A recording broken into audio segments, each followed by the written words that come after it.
Kryeministri i vendit Sali Berisha sulmon kryetarin e Partisë Socialiste Edi Rama, duke akuzuar atë dhe Selinë Roz se po i bien këmbanave të alarmit për dështimin e sezonit turistik, deri me pa të drejtë edhe në mënyrë abuzive. Në mbledhjen e kabinetit qeveritar, Berisha theksoi se deri në këtë moment, sezoni turistik i këtij viti është më i paprecedenti në historinë e vendit, duke ilustruar këtë me disa statistika.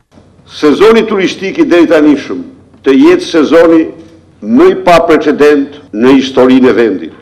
Me këtë vendim, ata bën që Shqipëria të marrë turist të huaj, rreth 277.000 më shumë gjatë 7 muajve të parë të vitit se sa një vit më parë.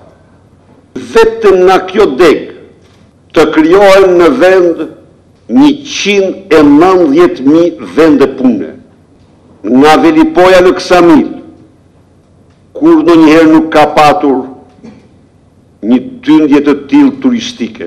Gjithashtu Berisha nënvizoi se ka akoma punë për të bërë në këtë fushë, sidomos në kontrollimin e babëzisë së ndërtimeve, siç e cilësoi ai në afërsitë e Bregdetit, ndërtime të cilat nga 1 shtatori do të njohin dorën e shtetit dhe ligjit, nëse më parë nuk i shembin vetë ndërtuesit.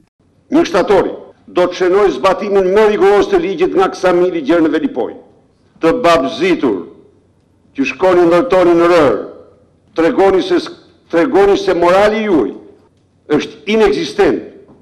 I prishni vetë që të mirë materialet që keni vendosur aty, sa ato do të kenë vetëm një fat, ligjin dhe vetëm ligjin. Mbledhja e Këshillit të Ministrave filloi me 1 minutë heshtje në nderim të ish-kryetarit të Partisë Demokratike të Maqedonisë, Arbon Xhaferi, i cili humbi jetën pas disa ditëve qëndrimi në koma për shkak të një sëmundje të rëndë.